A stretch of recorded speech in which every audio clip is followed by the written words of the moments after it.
Hello class seventh, कैसे हैं आप सब। आज की इस वीडियो में हम देखेंगे क्लास सेवन्थ हमारे अतीत का चैप्टर नंबर 3 एंड चैप्टर का नेम आप देखो दिल्ली के सुल्तान। तो इस वीडियो में हम इस चैप्टर के क्वेश्चन आंसर्स को सॉल्व करेंगे। तो आप अपनी कॉपी और पेन उठाओ और चलो मेरे साथ क्वेश्चन आंसर्स को सॉल्व करने। सबसे पहला क्वेश्चन आपके पास आता है, फिर से याद करें के अंतर्गत दिल्ली में पहले, यहाँ पर ये पहले पहल जो है आपको इसे कट करना, और यहाँ पर है ये सबसे पहले किसने राजधानी स्थापित की। तो आप लिखेंगे तोमर राजपूत चौहान राजाओं ने सबसे पहले यानी कि दिल्ली में राजधानी स्थापित की थी। अब उसके बाद अगला क्वेश्चन आपका, दिल्ली के सुल्तानों के शासन कालों में प्रशासन की भाषा क्या थी। तो इसमें आप लिखोगे फारसी भाषा।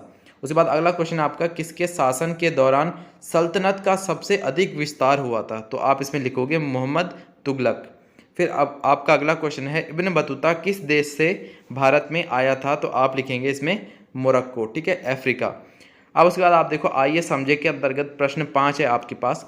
न्याय चक्र के अनुसार सेनापतियों के लिए किसानों के हितों का ध्यान रखना क्यों जरूरी था।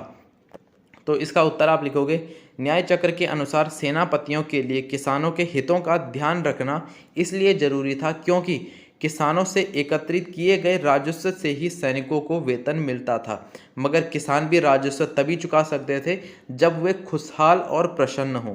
ऐसा तभी हो सकता था जब राजा न्याय और ईमानदार प्रशासन को बढ़ावा दे। उसके बाद आप देखो अगला प्रश्न है यहाँ पर, छठा प्रश्न, सल्तनत की भीतरी और बाहरी सीमाओं से आप क्या समझते हैं। तो इसका उत्तर आप लिखेंगे, भीतरी सीमा से अभिप्राय गैरिसन शहरों की पृष्ठभूमि से में जो स्थित क्षेत्रों से गैरिसन शहरों की आवश्यकताओं की पूर्ति होती थी, और जो बाहरी सीमा है वो क्या है, गैरिसन शहरों की पृष्ठभूमि से यहाँ पर सुदूरवर्ती क्षेत्रों को बाहरी सीमा कहा जाता था। अब उसके बाद आप देखो अगला प्रश्न आपका, प्रश्न 7, मुक्ति अपने अपने कर्तव्यों का पालन करें यह सुनिश्चित करने के लिए कौन कौन से कदम उठाए गए थे। आपके विचार से सुल्तान के आदेशों का उल्लंघन करना चाहने के पीछे उनके क्या कारण हो सकते थे। तो इसका उत्तर आप लिखेंगे, तो यहाँ पर आप देखो, मुफ्ती अपने कर्तव्यों का पालन करें यह सुनिश्चित करने के लिए निम्नलिखित कदम उठाए गए थे। पहला आप लिखोगे यहाँ पर, उनकी नियुक्ति वंश परंपरा के आधार पर नहीं की जाती थी। सेकंड आप लिखोगे, उन्हें कोई भी इक्ता यानी कि क्षेत्र थोड़े समय के लिए दिया जाता था और मुफ्ती लोगों का समय समय पर स्थानांतरण किया जाता था। फिर अगला है यहाँ पर, मुक्ति लोगों द्वारा एकत्रित किए गए राजस्व की रकम का हिसाब लेने के लिए राज्य द्वारा लेखा अधिकारी नियुक्त किए जाते थे। अगला पांचवा पॉइंट आप लिखेंगे, इस बात का ध्यान रखा जाता था कि मुफ्ती राज्य द्वारा निर्धारित कर ही वसूलें और तय संख्या के अनुसार सैनिक रखें। उसके बाद आप देखो प्रश्न 8 है यहाँ पर, दिल्ली सल्तनत पर मंगोल आक्रमणों का क्या प्रभाव पड़ा। तो इसका उत्तर आप लिखेंगे, दिल्ली सल्तनत पर मंगोल आक्रमणों का निम्नलिखित प्रभाव पड़ा। तो पहला पॉइंट आप इसमें लिखेंगे, मंगोल आक्रमणों के मजबूर होकर यहाँ पर है अलाउद्दीन, ठीक है, अलाउद्दीन खिलजी और मोहम्मद तुगलक को एक विशाल सेना खड़ी करनी पड़ी। सेकंड आप लिखेंगे यहाँ पर, अलाउद्दीन खिलजी ने सैनिकों का इक्ता के स्थान पर नकद वेतन देना तय किया।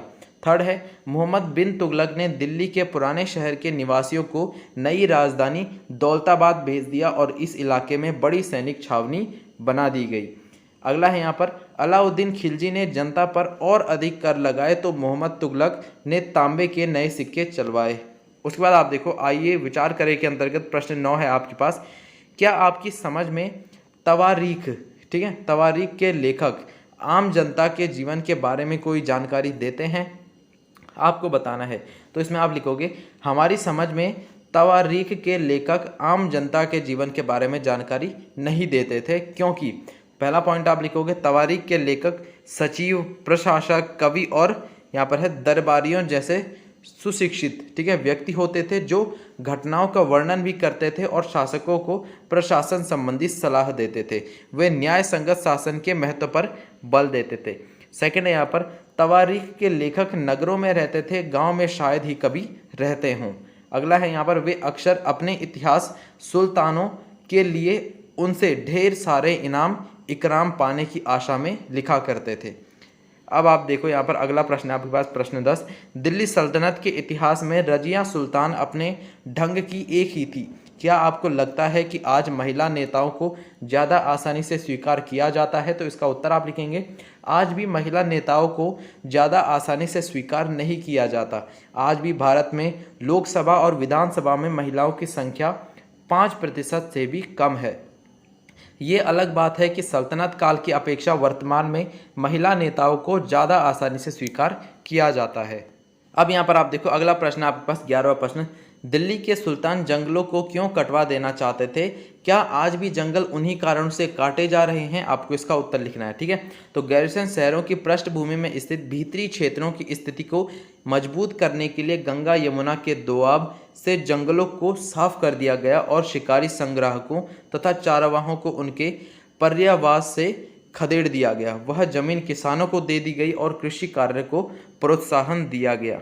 आज जंगल कई कारणों से काटा जा रहा है, जैसे कि पहला पॉइंट है यहाँ पर कृषि भूमि को प्राप्त करना व आवासों का निर्माण, परिवहन मार्गों का निर्माण एवं खनन कार्य के लिए और बड़े बांध के निर्माण में वनों की कटाई। ठीक है, अभी आइए करके देखें, ये आपका अगला टॉपिक है। ठीक है, इसके अंतर्गत आपके पास प्रश्न 12 है।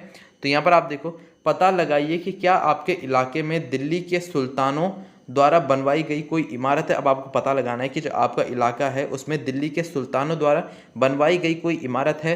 क्या आपके इलाके में और भी कोई ऐसी इमारत है, ठीक है, जो 12वीं से 15वीं सदी के बीच बनाई गई हो, और इनमें से कुछ इमारतों का वर्णन कीजिए और उनके रेखाचित्र बनाइए। ठीक है, तो अब आपको पता करना है कि आपके इलाके में कोई 15वीं यानी कि 12वीं से 15वीं सदी के बीच अगर कोई इमारत बनाई हुई है तो उसके बारे में आपको लिखना है और उसकी चित्र भी आपको चिपकानी है। ठीक है, तो यहाँ पर आप देखो दिल्ली के सुल्तान द्वारा बनाई गई इमारतें। पहला यहाँ पर प्रसिद्ध इमारत जैसे कि कुतुब मीनार दिल्ली, ठीक है, ये बनाया था कुतुबुद्दीन ऐबक ने 1199 से 1208 ईस्वी में। ठीक है, अब यहाँ पर आप देखो हौज खास दिल्ली, यह है अलाउद्दीन खिलजी, यह है 1305 ईस्वी। फिर है यहाँ पर तुगलकाबाद का किला दिल्ली यानी कि गयासुद्दीन तुगलक, ये 1321 से 25 ईस्वी। फिर है फिरोज शाह कोटला दिल्ली, फिरोज शाह तुगलक, और यहाँ पर आप देखो 1354 ईस्वी। फिर है यहाँ पर खिड़की मस्जिद दिल्ली जो कि मोहम्मद तुगलक ने बनवाया था 1326 ईस्वी में। तो यहाँ पर आपके ऑलमोस्ट सारे क्वेश्चन आंसर्स कंप्लीट हो जाते हैं। और क्लास 7th आप अदर सब्जेक्ट के question answer videos Modern Master ji के चैनल पर देख सकते हैं। मैंने सभी पे वीडियो बना रखी है। बाकी तब तक के लिए पढ़ाई करते रहें और मॉडर्न मास्टर जी का नाम भी रोशन करें।